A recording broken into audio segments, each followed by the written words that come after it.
So, first of all, I would like to welcome Professor Ueda, President of University of Fukui, for the opening remarks. Professor Ueda, the stage is yours. Happy New Year to all of you. I would like to thank you for attending this conference, despite it being Sunday today. On behalf of the University of Fukui, the co-organizer of today's conference, let me say a few words. On the same day last year, we had a virtual symposium, Griffis' Fukui 150.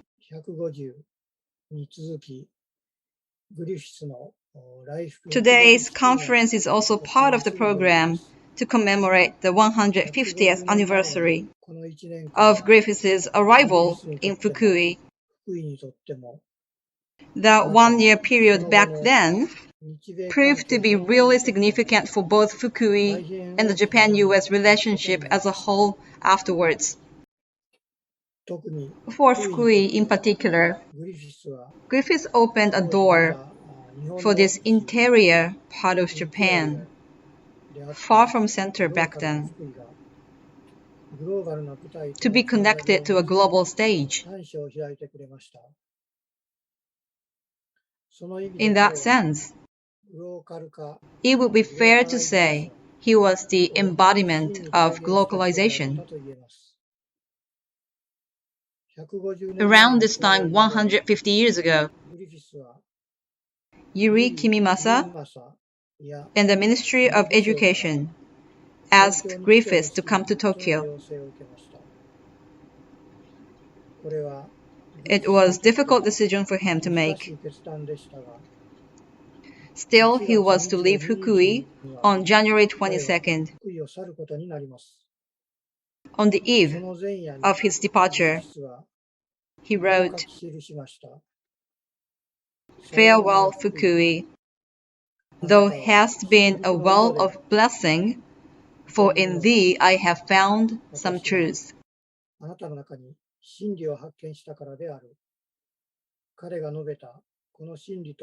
What is the truth he found?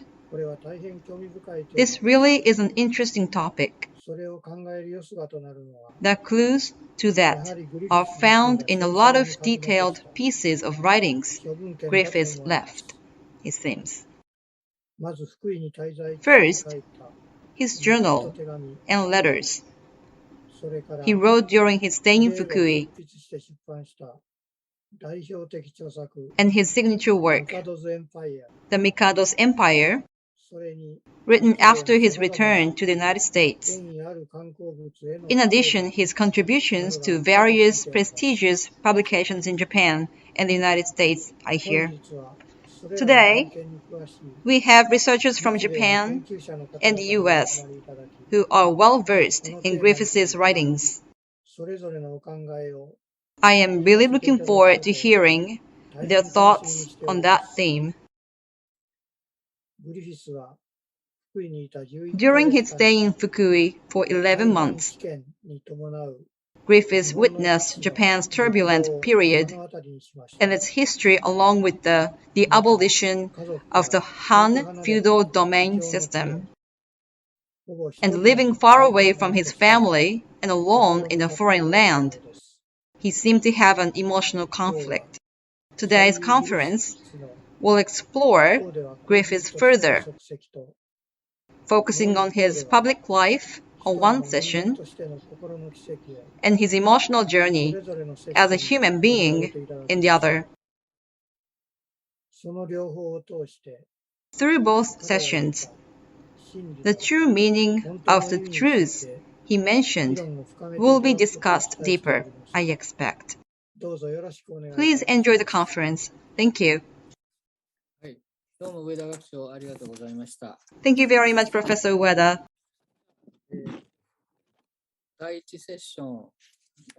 Now I'd like to start our first session. As mentioned by Professor Ueda, in this session, we are focusing on Griffis as a public figure As a main speaker for the first session, we're pleased to welcome Professor Joe Henning today. Joseph Henning is an associate professor at Rochester Institute of Technology, where he teaches courses on the history of U.S. foreign relations and U.S.-Japanese relations.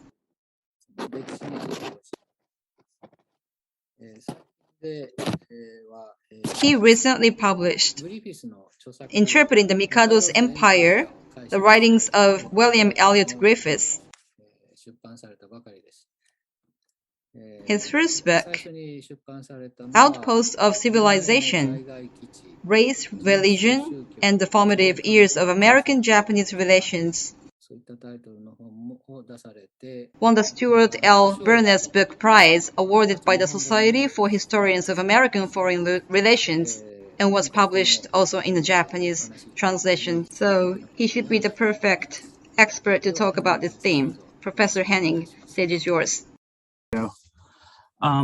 Again, thank you very much to Professor Hosoya, also to the Kusakabe Griffis Foundation, the University of Fukui, and Rutgers University for organizing and sponsoring this conference. My presentation today is organized into three parts. Griffis's writing career in Japan, Fukui in his writing, and finally Griffis in the United States. Fukui played a central role in shaping his career. From 1871 on, it gave him material to write about. And then his experience there launched his career as an expert on Japan. So first of all, Griffis's writing career in Japan. His first published works were in religious weekly newspapers. And his first article on Japan, titled The Japanese Students in America, appeared without a byline in August 1870 in The Independent, a congregational church newspaper with a large general audience. In the article, Griffis identified only one student by name, and that was Kusakabe Taro. Griffis wrote that Kusakabe, quote, unquestionably had the keenest intellect and most insatiable desire for knowledge, end quote, among all the Japanese students studying in the United States. In March and April 1871, Griffis's first article from Japan, and then his first from Fukui, appeared under the pseudonym Curio in the Christian Intelligencer. It was a weekly newspaper published by the Dutch Reformed Church, with which Rutgers College had been affiliated until 1864. In his March essay, First Glimpses of Japan, he described his initial impressions of Yokohama and Tokyo. And he did the same for Fukui in an essay titled In the Heart of Japan. It appeared in the 1827 issue of the Christian Intelligencer, but was dated March 13th. He wrote it on March 13th, only 9 days after his arrival in Fukui. While in Fukui in 1871-72, he wrote and published 8 more articles. The first to feature his name in the byline was an essay titled New Japan in the Independent in October 1871. After nearly 6 decades of writing on Japan, Griffis's last article to mention Fukui appeared in a current history article in February 1928, the month of his death. So from 1871 to 1928, nearly 6 decades of writing. When he returned to Tokyo in 1872, he shifted the primary focus of his writing away from Fukui and toward national developments. At first, he continued to contribute most of his essays to the Independent and the Christian Intelligencer. In 1873, however, he had his first major successes beyond the religious press when Lippincott's Magazine, a literary monthly, and Appleton's Journal, a popular weekly, began publishing his work. The August issue of Lippincott's featured Inside Japan, in which Griffis described an 8-day trip to the Boso Peninsula. The following year, his work began appearing also in Overland Monthly, another high-profile journal. In 1873 to 75, Griffis contributed 5 articles to Lippincott's, 6 to Appleton's, and 4 to Overland Monthly. And also in 1875, the prestigious quarterly North American Review published his essay, The Recent Revolutions in Japan. Griffis thus quickly achieved significant levels of geographic reach and prominence for his work via this combination of respected and popular journals. Lippincott's was published in Griffis's native Philadelphia, Appleton's in New York City, Overland Monthly in San Francisco, and North American Review in Boston. Furthermore, his essays were in good company. These journals also featured writing by such luminaries as Mark Twain, Emma Lazarus, John Muir, and Henry James. After Griffis's return to the US in 1874, he complemented his written work by delivering numerous public talks on Japan. In March 1875, the Chicago Daily Tribune reported on one of these and concluded that, quote, through his writings and lectures, he may fairly be ranked as the interpreter of Japan to the great Christian world, end quote. In July of the same year, he finished the manuscript for his first book, The Mikado's Empire. Before it appeared, however, Griffis already had published under his name at least 37 articles on Japan in the Independent, Lippincott's, Appleton's, Overland Monthly, North American Review, Scientific American, and the Illustrated Christian Weekly. These efforts, rooted in his time in Fukui, thus established his reputation as an American expert on Japan even before the debut of the Mikado's Empire, which the eminent publisher Harper & Brothers brought to print in the summer of 1876. The nearly unanimous praise that he received for the book began during his last year of seminary study in New York. He was ordained the following year in 1877 and began his 26th career in the ministry. As a clergyman and then later in retirement, he continued to publish. He regularly wrote religious essays for church periodicals, contributed articles on Japan to secular magazines and newspapers, and published several books on Japan and East Asia. And here are just a few of the covers of those books.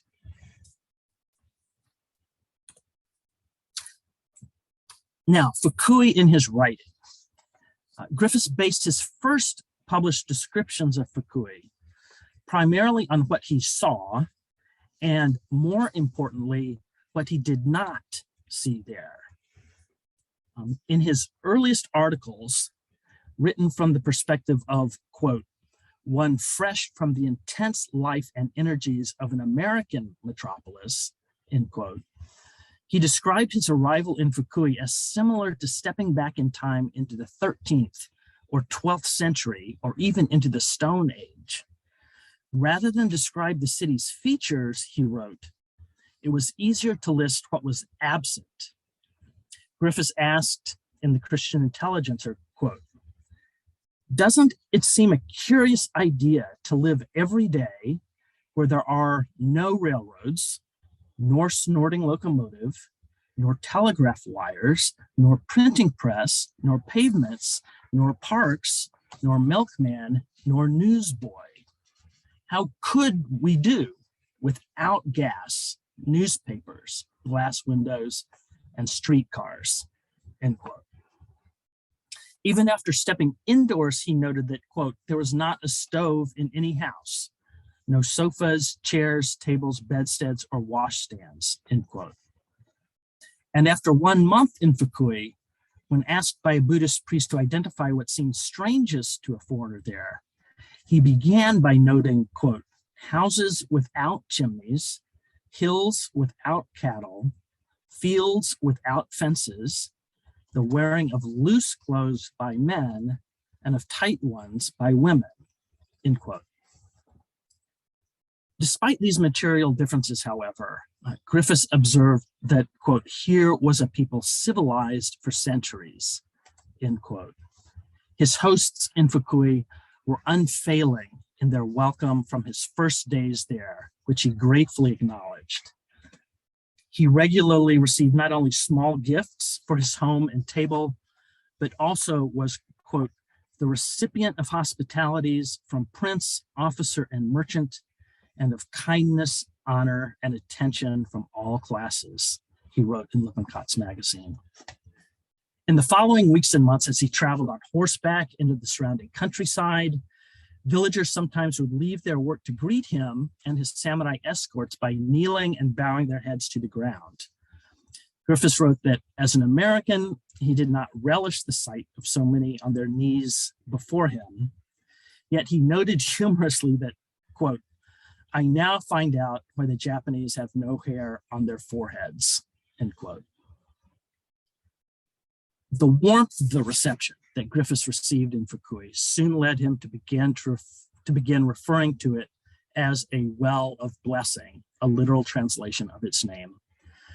And in an essay published in the Rutgers College newspaper, he even invited its students to visit him there. Moreover, Griffis quickly learned that Fukui was not the 13th century anachronism that he had initially believed it to be. 9 days after his arrival, he wrote to the Christian Intelligencer that he found, quote, eager scholars, men and children anxious to learn the science, the civilization, the religion of the West, end quote. In a letter published in Scientific American, Griffis observed that several young men in Fukui already had been studying medicine and chemistry in Dutch and were engaged in vaccination and dissection. He noted that Fukui also had a gunpowder mill and a rifle factory. The Japanese welcomed foreign inventions, he wrote, but were, quote, anxious to be independent and to do it themselves, hence glass blowing, drug manufacture, wood carving, leather working, furniture, silk winding machinery, etc., though in their infantile stages are yet striding on towards perfection, end quote. Griffis pointed out to his American readers that these developments were taking place in the interior, far from the treaty ports, where changes were more visible to foreigners. The single most momentous change that Griffis observed in Fukui occurred on the first 2 days of October 1871, when its governor and last daimyo, Matsudaira Mochiaki, bid farewell to the domain. Griffis attended and described these ceremonial scenes in an independent article, and later in a chapter of the Mikado's Empire titled The Last Year of Feudalism, which historians today continue to quote as an eyewitness account.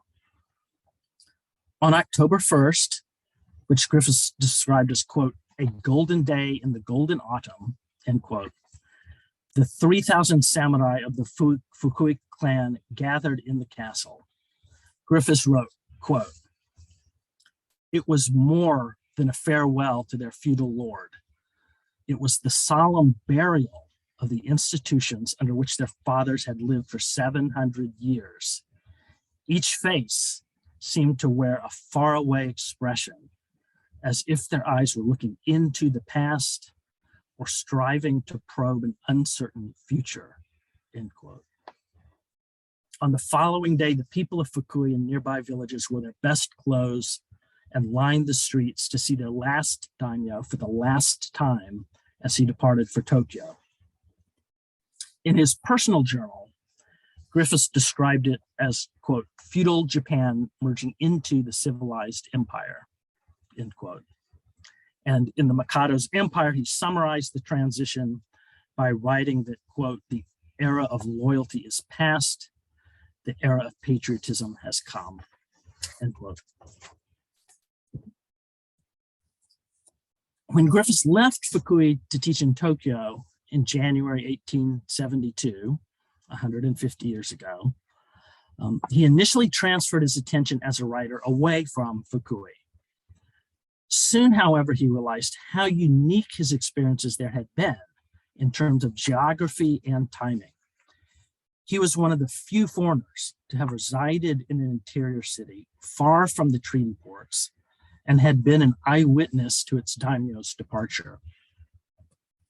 Griffis's move to Tokyo and then his return to the United States coincided with his first successes in Lippincott's, Appleton's, and Overland Monthly. As he began to publish in these magazines, he shifted some of his focus back to Fukui. His descriptions of life there were an important component of his appeal to editors and readers. While living in Tokyo, Griffis returned to visit Fukui for 2 days in the summer of 1873. In an Appleton's article, he cataloged, quote, the changes that altered the face of Fukui, end quote, during his 1.5-year absence. He reversed his initial emphasis on what it lacked and now pronounced it to be, quote, a modernized Japanese city, where he found, quote, Connecticut clocks and thermometers, English bottled ale, Hennessy's brandy, Bordeaux claret, Borden's condensed milk, Pennsylvania petroleum, and Yankee lamps, end quote. He also noted uniformed police officers, river steamboats, and scores of rickshaws. He maintained that such material changes in Fukui, which he described as a typical provincial city, were evidence that Japan's, quote, adoption of Western civilization, end quote, was not merely a veneer found only in the large cities and ports. So now Griffis in the United States after his return. After he published The Mikado's Empire and began his career in the clergy, he continued to write, but had nearly exhausted his supply of Fukui experiences to recount. No longer a firsthand observer in Japan, he pivoted to analyzing social, political, and military affairs from a distance. He continued, however, to highlight his time in Fukui in order to burnish his credentials as an American authority on Japan. He did this in 2 ways. First, he identified for his readers the illustrious figures connected to Fukui and Echizen province, notably Matsudaira Shungaku, Yokoi Shonan, Yuri Kimimasa, and Okakura Tenshi. Griffis thus emphasized that Fukui had played a noteworthy role in the events of the Bakumatsu and Meiji eras, because he, Griffis, had lived and taught there, he implied. He too had ties to its significance. Second, Griffis reminded readers that few foreigners had seen early Meiji Japan as he had. In a 1912 North American Review essay commemorating the late Emperor Meiji and reflecting on Japan's achievements during his reign, Griffis wrote that, quote, I saw feudalism in operation, its glory and fall, end quote. His 11 months in Fukui thus influenced the rest of his career. At the beginning, Fukui gave him subjects and observations to write about and describe for his readers. Then, gradually, he used his experience there to create and promote his status as a uniquely qualified expert on Meiji Japan. After leaving Tokyo in 1874, Griffis did not return to Japan until a tour there with his wife Sarah in 1926-27.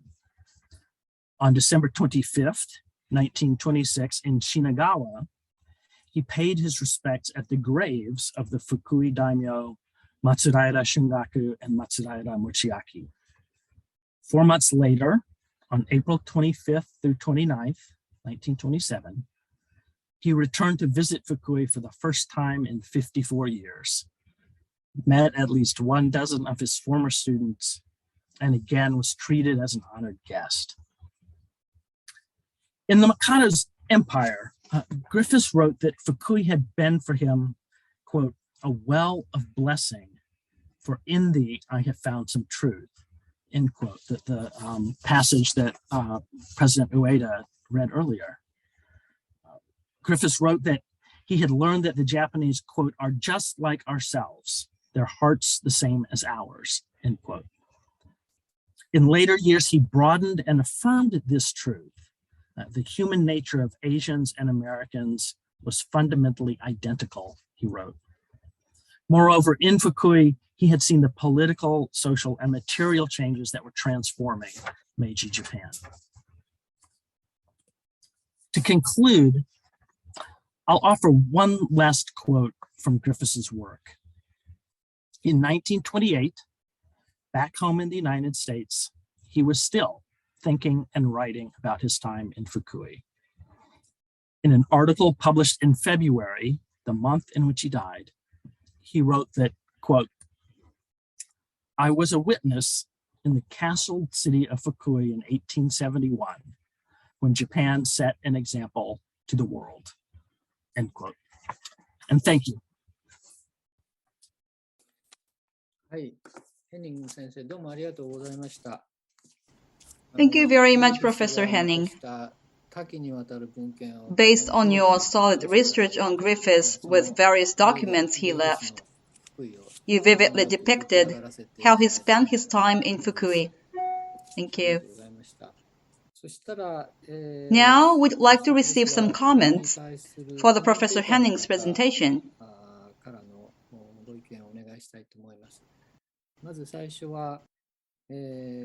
Our first commentator is Mr. Hiroki Yamada, a curator of the Fukui City History Museum.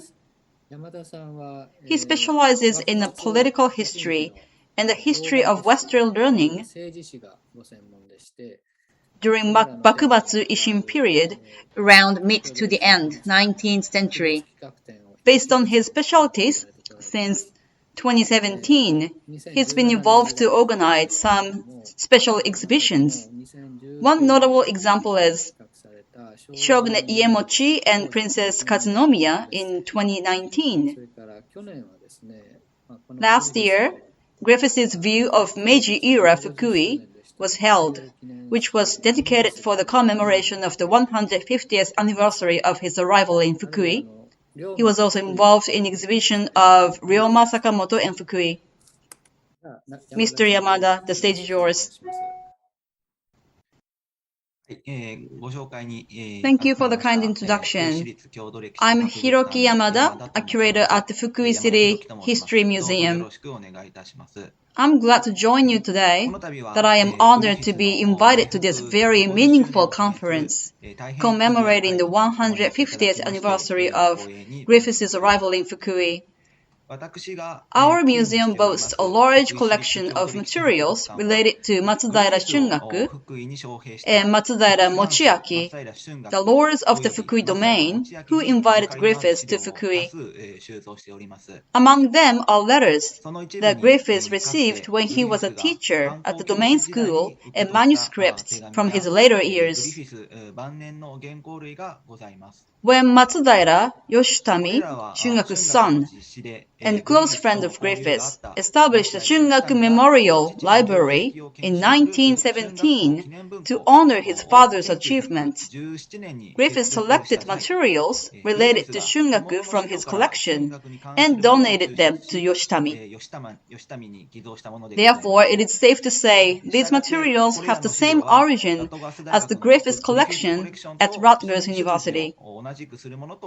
Last year, with the support of the Kusakabe Griffiths Foundation, the museum organized an exhibition entitled Griffith's View of Meiji-era Fukui. The materials donated by Griffiths, which I mentioned, were also exhibited. As a few materials that could provide an insight into the actual footsteps of Griffiths in Fukui, they were well received. I apologize for the lengthy preamble. Based on Professor Henning's presentation, I would like to make a few comments and questions from the standpoint of Fukui clan. My first comment is on the academic standards of the people of the Fukui clan. As in Griffis' article that you quoted in your presentation, the Fukui clan in the early Meiji period had a certain understanding of Western learning. In Japanese historical studies, the bodies of knowledge called Dutch learning or Western learning have been studied from two main perspectives. The first is military perspective. In the late Edo period, anticipating the clashes with warships and merchant ships from Western countries, Japan began to explore ways to strengthen its military power. In the closing days of the Edo period, the importation of Western military science books and the translation and the introduction of their contents were encouraged. In the Fukui domain, Matsudaira Shungaku became the domain lord in the 1840s, when the introduction of such books began in earnest. The gunpowder mills and the military arsenals that Griffis witnessed were established in the 1850s and were managed by Sasaki Gonroku, who was known as Griffis' caretaker. The second is the perspective of medicine. From the late Edo period, Japan experienced frequent epidemics of smallpox, cholera, and other infectious diseases, and the demand for the medical care increased not only in cities but also in rural areas. Ambitious physicians in particular went to Tokyo, Edo, and Nagasaki to study Dutch medicine, which was the most advanced medical science at the time. After that, these physicians returned to their hometowns to spread the Dutch medicine not only to their colleagues but also to their patients. In 1849, the Fukui clan studied vaccination, which is highly regarded as one of the pioneering cases of vaccination in Japan. In addition to the authorities of the Fukui clan, diverse groups of physicians and patients had the opportunity to experience Western science and technology. Through the military and medical services, the people of Fukui were able to deepen their understanding of Western learning over the next 30 years. One of the friends that Griffis made in Fukui was Hashimoto Tsunakore. He was the younger brother of Hashimoto Sanai, an aide to Matsudaira Shungaku, and after studying an artillery in Edo, now Tokyo, he changed his course of life to his family business, medicine. Like Tsunakore, people engaged in military and medical affairs supported Griffis' life in Fukui. Another point I want to make is that Fukui clan, compared to others, had a particularly close relationship with the United States at the time. The relationship between the Fukui clan and the US did not extend to military or political alliances, unlike the relationship between the Satsuma Choshu clans and the UK, or between the shogunate and France. However, people like Sasaki Gonroku and Yanagimoto Shotaro went to the US in 1866 to purchase arms, and Kusakabe Taro studied at Rutgers College from 1869. For all of the people from Fukui that traveled abroad during the closing days of the Tokugawa period, the US was their destination. In the background was the ideological influence of Yokoi Shonan, a Confucian scholar who served as a political advisor of the Fukui clan. As you know, Yokoi Shonan was the uncle of brothers Yokoi Saheta and Taisei, who studied at Rutgers College and encouraged them to study abroad. In 1861, in his essay Three Principles of National Policy, written as a treatise for Fukui clan, Shonan paid attention to the American Republican system, which abolished the hereditary succession of power and highly praised it as a comparable to the days of Yao and Shun in ancient China, which Japanese people revered as the ideal government at that time. Confucianism is also a discipline that pursues universality. From the standpoint of a Confucian scholar, Shogun discovered the truth of reign in the American Republic and passed it on to the people of Fukui. Unfortunately, Shonan was assassinated in 1869, but his students became leaders in the Fukui clan and made it possible for Kusakabe Taro to study abroad and for Griffiths to be invited to Japan. Finally, I might digress from the main topic, but I would like to ask you about the process by which Griffiths' writings came under the spotlight in American literary circles. Before the Mikado's Empire was published, Griffiths' essay appeared one after another in major publications in Philadelphia, New York, San Francisco, and Boston. Why were Griffiths' articles so well received? Did the readers in those days have a certain level of interest in Japan just after the Meiji Restoration? Was Griffiths chosen as the writer to meet their demand? Or should we assume that the editors of the time saw the academic and literary value of Griffiths' articles and decided to publish them as such? I would be happy to hear your views on the inevitability of Griffiths' appearance in the American literary world.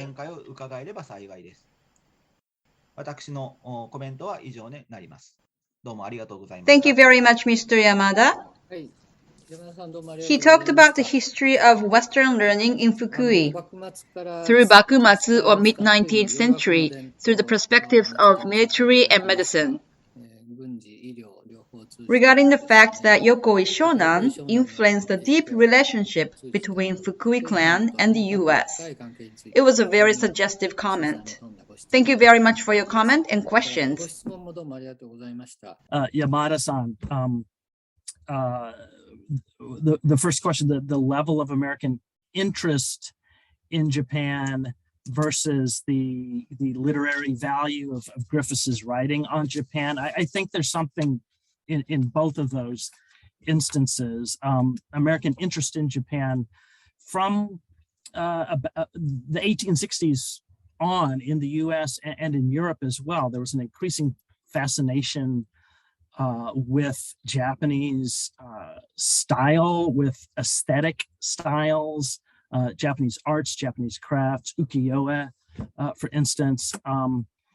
And Griffiths was very fortunate in his timing in publishing The Mikado's Empire. It came out in 1876, which is the same year that his native city, Philadelphia, hosted a World's Fair at which the Japanese exhibits were among the most popular. And so before he went to Japan, and then after he returned, there was already a percolating interest in things Japanese among Americans. The literary value of his writing, I can understand how some people don't like to read Griffiths. He's very verbose. If a sentence, if 5 words are sufficient, Griffiths would use 10. But his style is I enjoy his style. It's very colorful. And it's very wordy in a way that one of his favorite authors was also wordy. When he was in Fukui, in his journal, he jotted down some of the books that he had brought with him to read while he was there. And there were a couple of Charles Dickens novels. The one title I remember is The Old Curiosity Shop. And I think, I'm not sure about this yet, I'd have to look some more, but I think that there's a lot of Charles Dickens style in Griffiths' own writing. I think he liked to read Dickens, and that was a style of writing that influenced his own style. So there was also literary value in his writing. He's very colorful, and I think editors and readers in the United States appreciated that.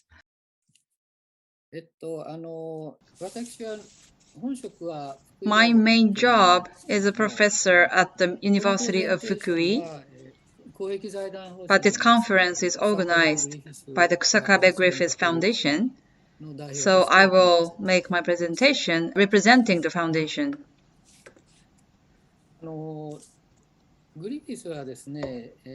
Griffiths was a man of many faces. Publicly, he was a teacher, a minister, and a religious scholar, and of course, historian, and a writer of fairy tales. And he was also known as public speaker. Of course, he had a private face too. Griffis in Fukui and Griffis in making the decision to come to Fukui also had a personal drama. I believe that this had a great impact in shaping his humanity and also led to a public Griffis in some ways.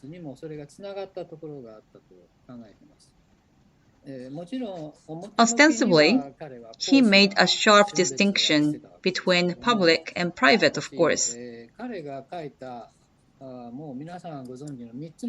There are 3 documents he wrote: his diary, letters, and Mikado's empire, and many other writings shared by Professor Henning Allier. All of these show that in his mind, there was a crossover or a tug of war.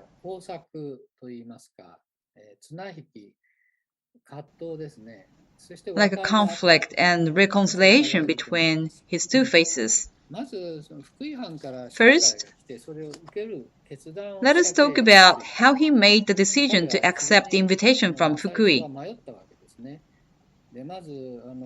Griffis was very attached to his family, which consisted of his parents and 5 brothers and sisters. He needed to support his family when his father lost his job, and he was struggling to find a job and study to become a pastor. He also had a friend, Ellen Johnson, whom he was madly in love with. She had agreed to marry Griffis in early 1870, the year before he arrived in Fukui. Ellen's father was a pastor too, and it was probably assumed that they would get married when Griffis gets a job as a minister. But Griffis faced 2 turning points, 2 changes. First, in April 1870, Ellen decided to go on a 6-month trip to Europe.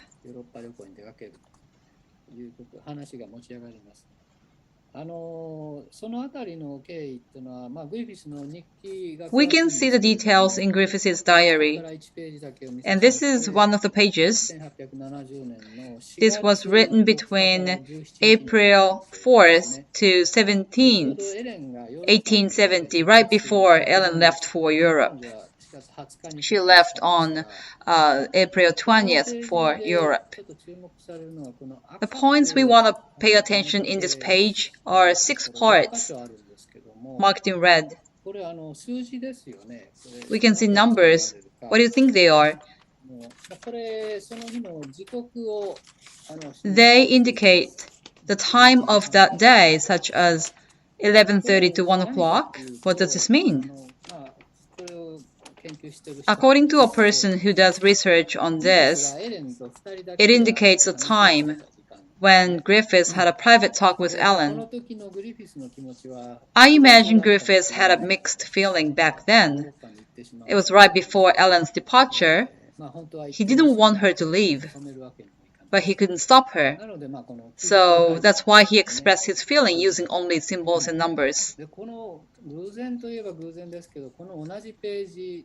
As written on the same page, it happened that Kusakabe Taro passed away during the same period on April 13th.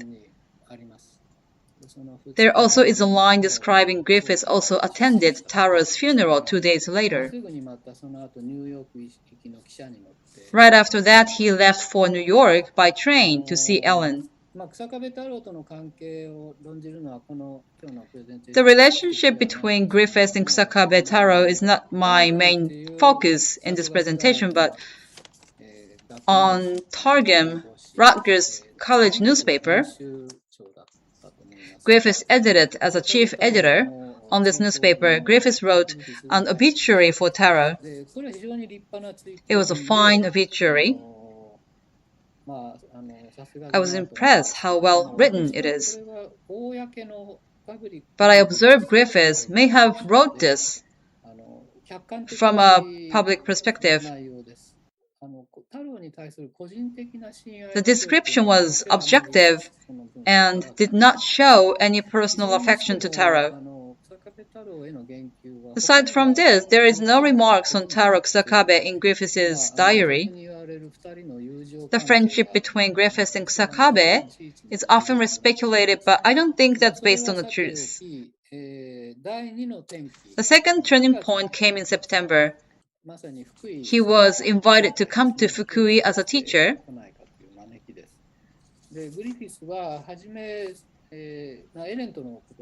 At first, Griffiths declined because of Ellen.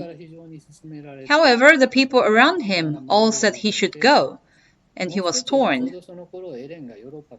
And just then, Ellen came back from Europe. Ellen's father had passed away, and she came back earlier. There's no record left what kind of exchange took place between Griffiths and Ellen at this time. We only can use our imagination, but the certain thing we know is Ellen did not go to Fukui with Griffiths. Another certain thing was Griffiths' love for Ellen. Nevertheless, Griffiths thought that going to Japan was a mission from God and made a sad but idealistic decision. The Fukui clan had offered him a high reward, which would help his family financially. But it also meant that he would be separated from his family for some time. In fact, this would be the last time he would see his mother for the rest of his life. In other words, Griffiths' decision, for the sake of his public mission, was made at expense of his private love and family love.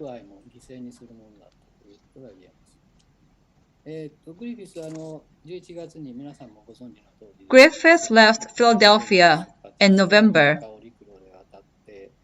crossed the U.S. by land, crossed the Pacific Ocean, arrived in Yokohama in December.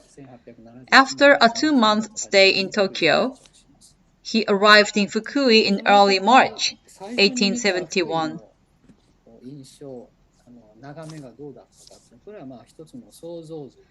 This is an imaginary picture of his first impression of Fukui at that time. In his first letter to his sister Maggie, he said that life here was like going back to the 12th century. So this goes the same as other Griffiths' writings that Professor Henning shared with us earlier. So first impression on Fukui was rather negative, but he was impressed by the traditional culture of Echizen and orderliness and culture of the clansmen and their passion for the founding of a new Japan. He was also touched by the kindness and humanity of the people and began to say that Fukui was literally a well of blessing. However, at that time, he was all alone as a foreigner in a far foreign land, where everything was different from the U.S. In those days, it took 4 months to send a letter back and forth from his family, and no more letters came from his beloved Ellen. Griffiths suffered from a heartbreak, missing his family and Ellen. But he overcame this by immersing himself in his work at Mei Shinkan for the people of Fukui.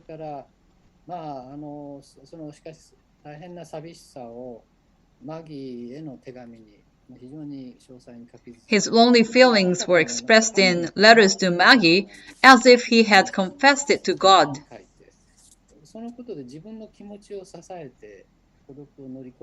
This was how he supported his emotion and how he overcame the loneliness. The trajectory of his mind can be read in the 3 documents. Here, too, there was a secret conflict between the private Griffis and the public Griffis. The public Griffis was, above all, a keen observer of Japan. While devoting himself to a modernization of education in Fukui, he also took great interest in and understanding of Japan's cultural climate, which Griffis experienced more intimately in Fukui than in Tokyo or Yokohama. Griffis also turned his attention to Japanese women. He was only 27 years old, so naturally he had a strong interest in women. In fact, I interpret it. This was because of his lingering love for Ellen, rather than in spite of his love for Ellen. Here too, the private and the public Griffis intersect. This can be seen throughout the three documents, especially in Mikado's empire, being interested in Japanese women. For example, a few days after arriving in Yokohama, when he was on his way to Tokyo, he said, "The most beautiful thing to behold in Japan is a beautiful Japanese girl." This is from another document describing Meiji Japan.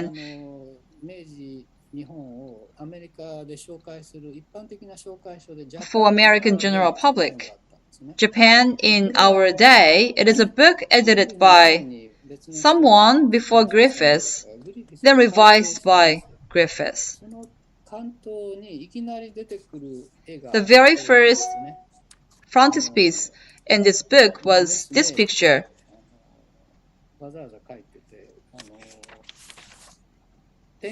With a captioning saying the musume, a girl in Japanese. This is a typical Japanese girl appears in the frontispiece.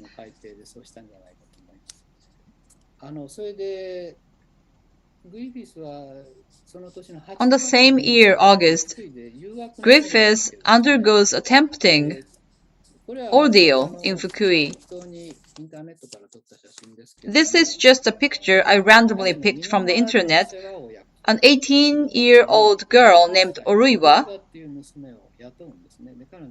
whom he had hired to take care of him. She was a very loyal, hardworking, and cheerful girl who took care of Griffis very attentively. But he fired her 10 days later.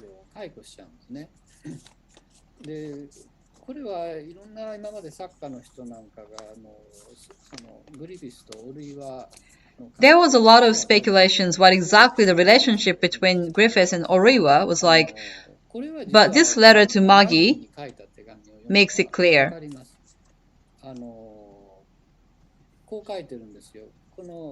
In this letter, he says that this maiden had become very attractive, and he decided to send her away before temptation turned into a sin. In other words, Griffis protected his chastity, but the interpretation may vary. I understand that this was more to protect Oruiwa than to protect himself. The ethics of relationships between men and women were quite different between the US and Japan at the time. Simply speaking, Japan was more relaxed, and Griffith saw this clearly. This related to the topic, whether one specific culture and universal culture can have chemistry or not.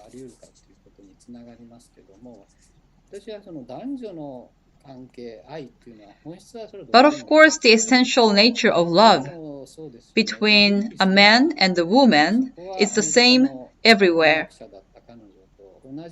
And just like her American fiancé, he paid due respect to Fukui's maidservant as a woman and would not hurt her, suppressing his emotion.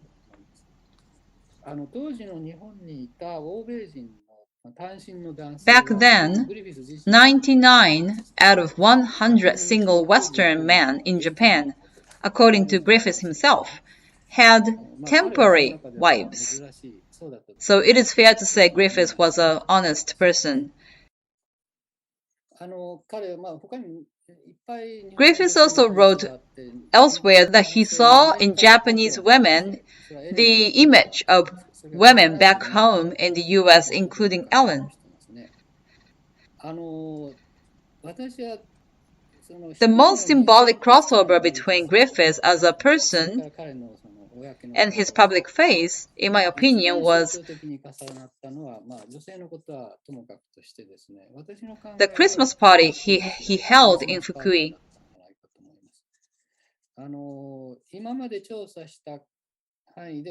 As far as I found from my research, probably Professor Kohiyama may have some comments on this too.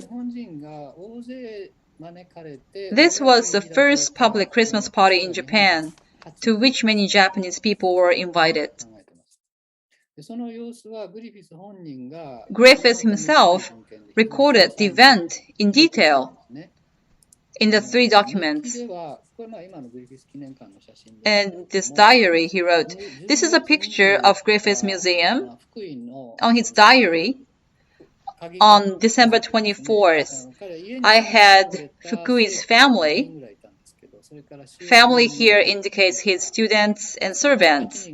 There were 8 to 9 people living together in his house.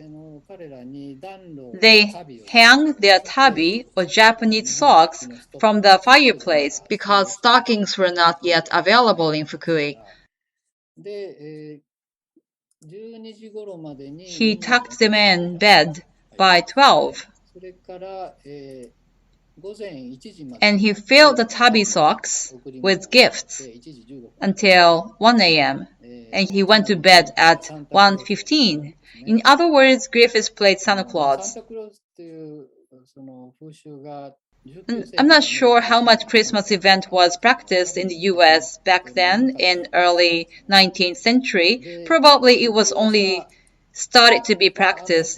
The next morning, it was a sunny, white Christmas. Everyone was so excited when they found what was there. Actually, there was an emotional change in Griffis before Christmas. Griffis fell down in early November. For day after day, he waited anxiously in vain for letters from his family.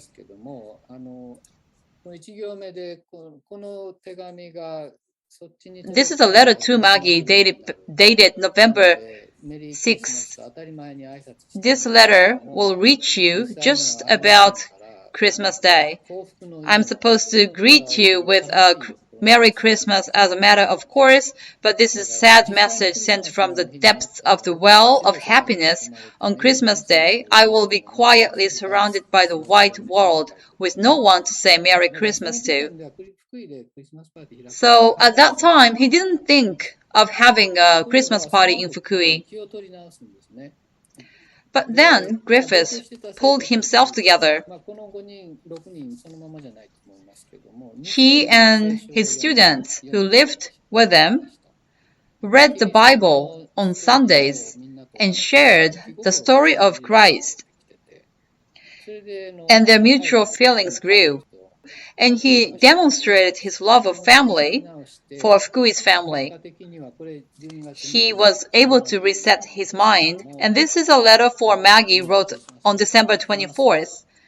He wrote, "We were having Christmas party. Probably it would take 2 months for you to receive this letter, but it's okay."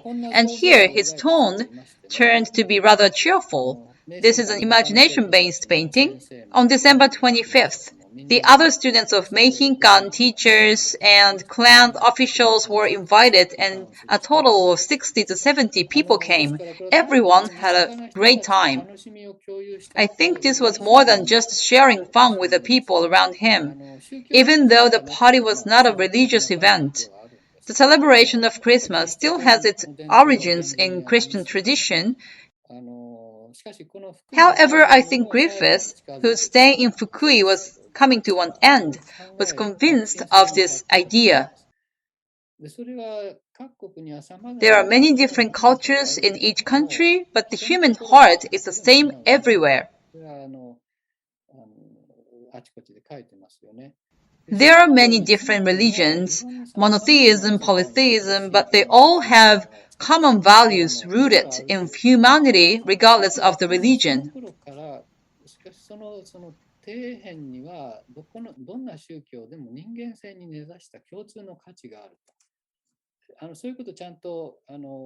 Which was also mentioned in Mikado's empire.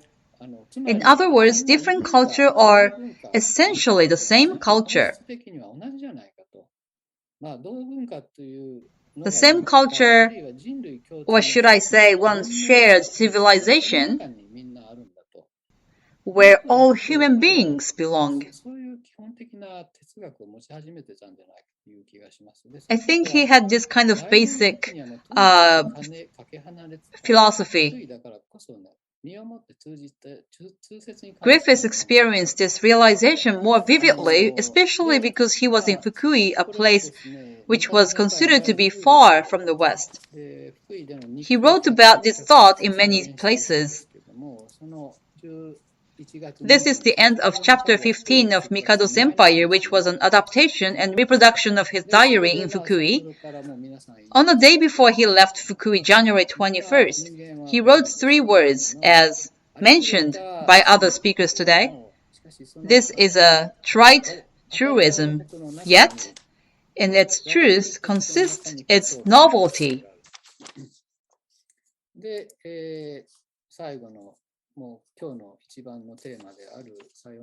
And he concludes by saying, "Farewell, Fukui, thou hast been a well of blessing, for in thee I have found some truth." To elaborate, Griffis did not place the culture and religion of the Japanese against his own culture as an American and Christian. He was rather able to see them as integrated within a broader, pluralistic, common human culture. This is what made him distinct from any other foreigners who came to Japan in the early Meiji period. Many others saw Japan in the light of Western standards and values, and saw it solely as a country that needed to be modernized. On the other hand, there were people like Lafcadio Horn, who were fascinated by traditional Japanese culture and found values in it that were not found in Western culture. Griffis was unique in that he championed both of these dimensions and saw the bigger picture. This is also a real significance of first public Christmas party he held in Japan. Griffis overcame his loneliness by sharing Christmas festivities with his local family. On the private level, this was not the real family Christmas, what he would have liked, but on the public level, one could fairly say that he brought 2 different cultures truly together by hosting this party. This is all my presentation. Thank you very much for your attention. This is just additional slide for a playful touch.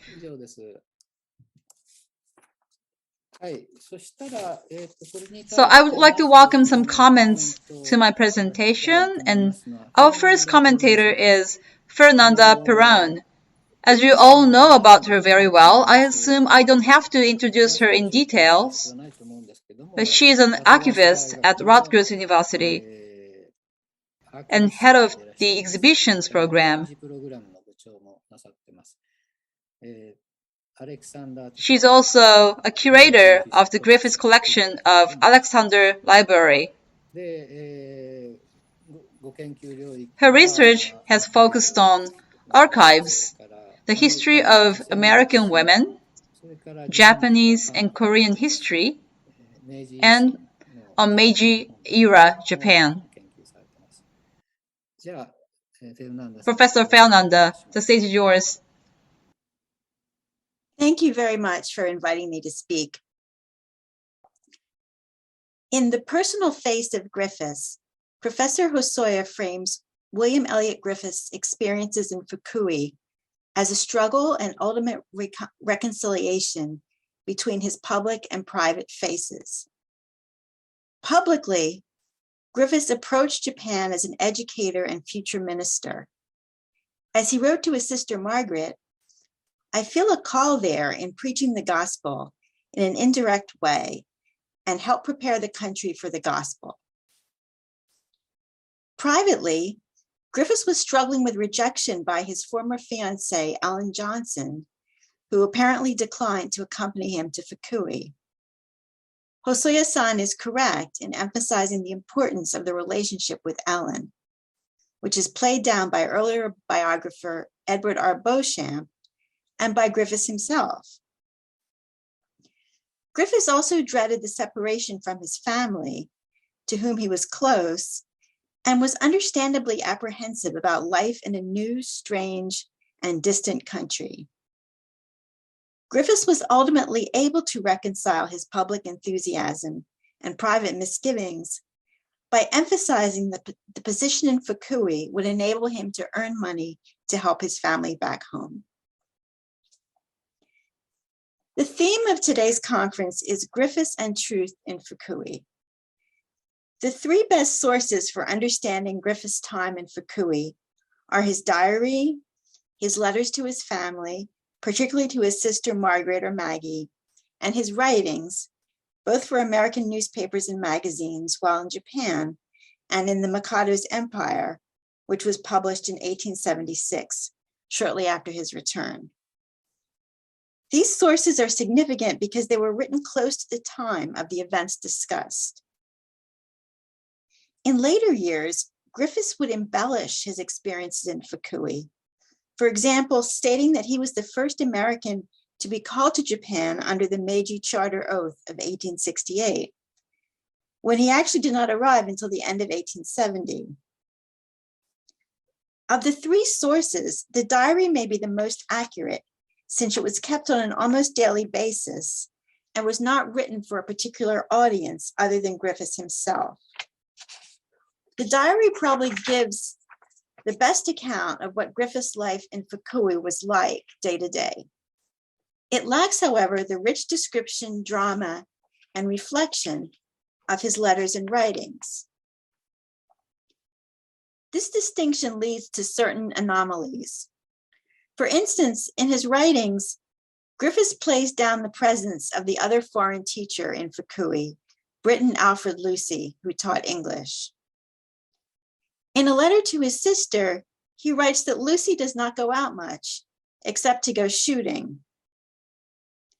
According to Griffis' diary, however, he and Lucy went out riding almost every day, exploring the countryside, visiting villages, and attending festivals. When Griffis describes the building of his Western-style house in Fukui, he seldom mentions that, in fact, two houses were built, one for Griffis and one for the other foreign teachers. Apparently, there was also another teacher, a German named Johann, in Fukui. Griffis scarcely mentions him, except to remark that he sometimes attended Griffis' evening classes. In his letters and writings, Griffis frequently mentions his loneliness, particularly after Alfred Lucy's departure in July 1871.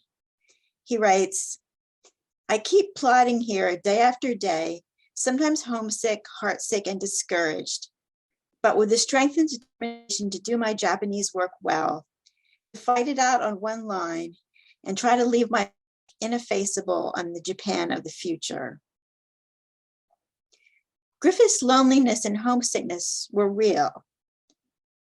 According to his diary, however, Griffis was actually incredibly busy. After Lucy's departure, he continued his expeditions into the countryside with his Japanese friends, interpreters, and attendants. He was not alone in his new house, as several students came to live with him, along with his servants. After teaching chemistry and physics in the morning, Griffis taught additional classes in French, German, history, physiology, Bible study, and other subjects at his residence in the afternoons and evenings.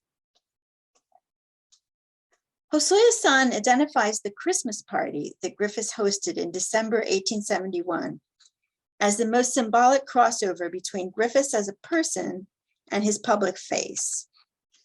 He suggests that this was the first public Christmas party in Japan to which many Japanese people were invited. Well, we can assume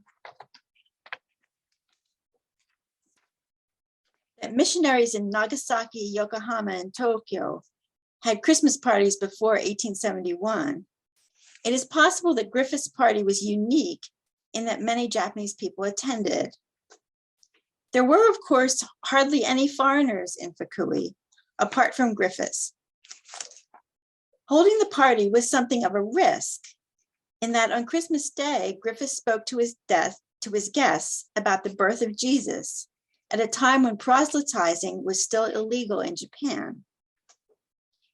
In the United States, Christmas was an important family event, as well as a time of public and private religious devotion.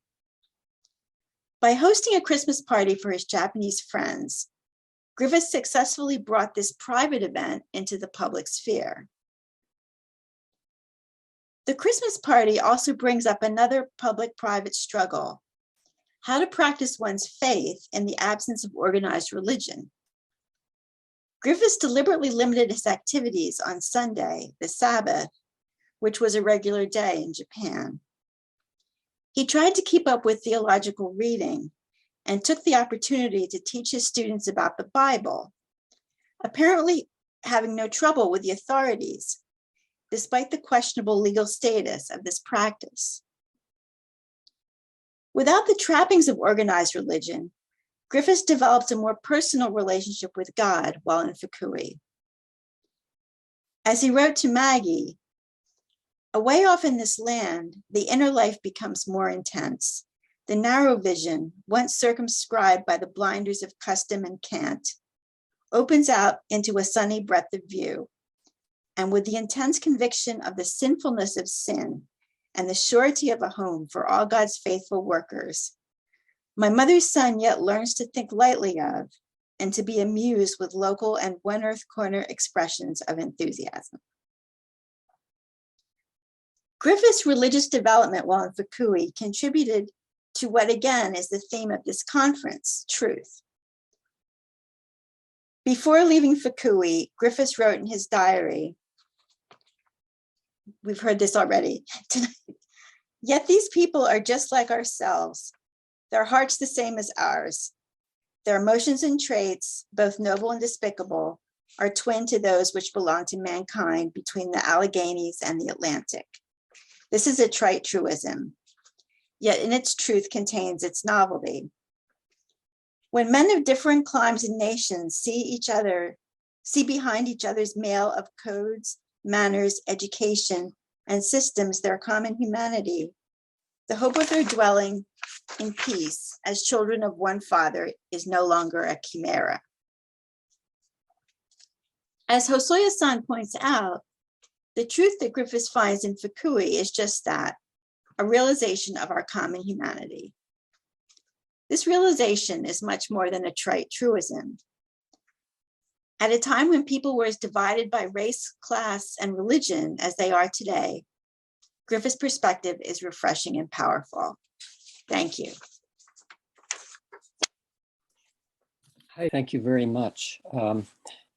I'm Paul Shallow, the chair of the Department of Asian Languages and Cultures at Rutgers. And on behalf of my department and my colleagues, Professor Wakabayashi and Dr.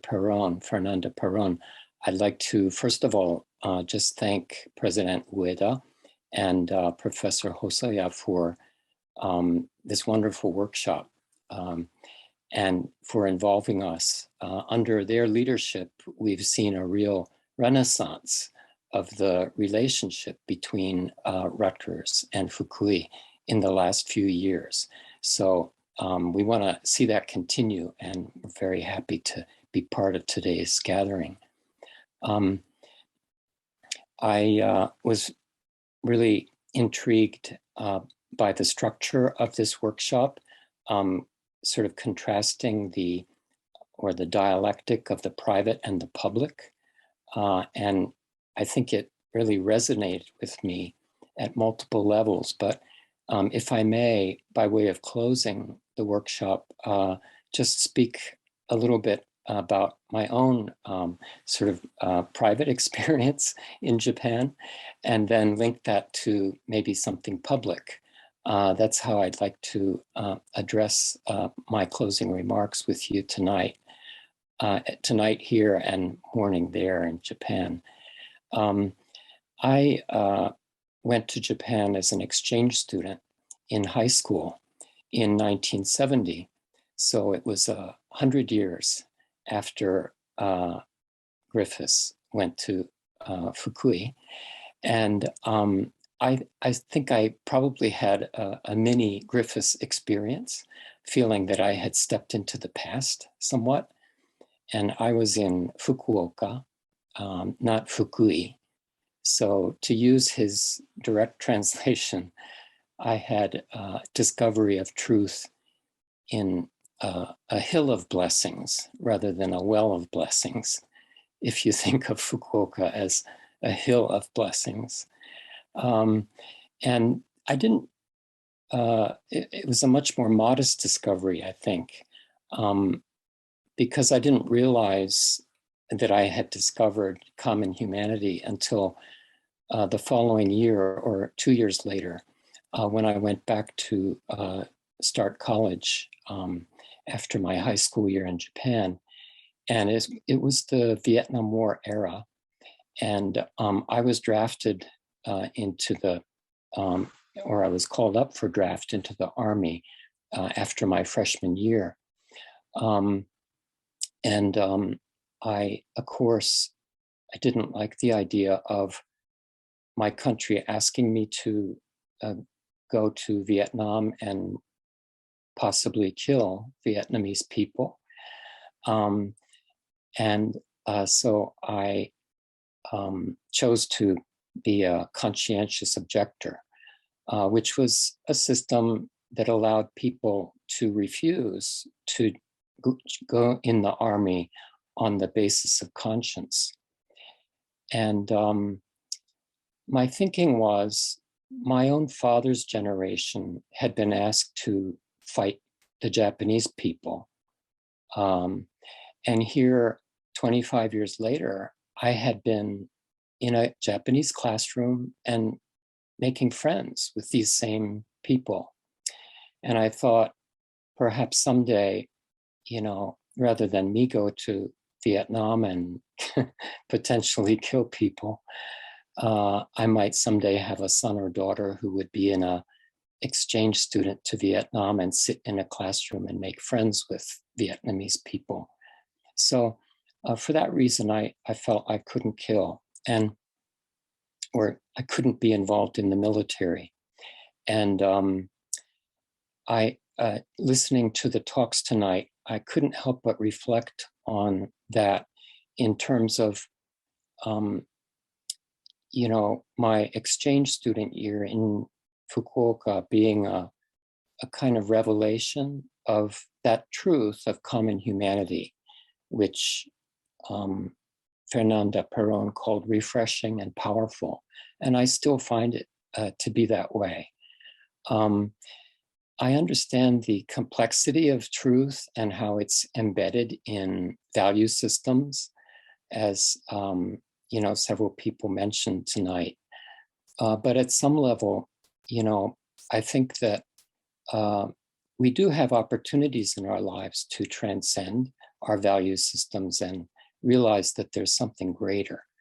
And I think wartime is one of those moments when the common humanity is something that is so important to recognize among ourselves. And so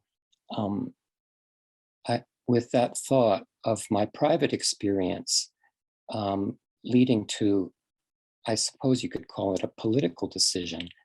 And ultimately, I think it led to my career as a student or researcher of Japan. And so I find that the truth that you can discover through the type of cross-cultural experience that Griffis had and that I had a much more modest version of 100 years later can be life-changing. And I think we can see that in Griffis' contributions to the study of Japan in the United States. And I'll just close with that thought that this recognition of our common humanity is, I think, one of the most valuable lessons that we can continue to learn from that historical encounter 150 years ago. And I'm so glad that tonight we had a chance to breathe new life into, what might be a trite truth that we all share a common humanity, but it's a very important truth. Thank you very much.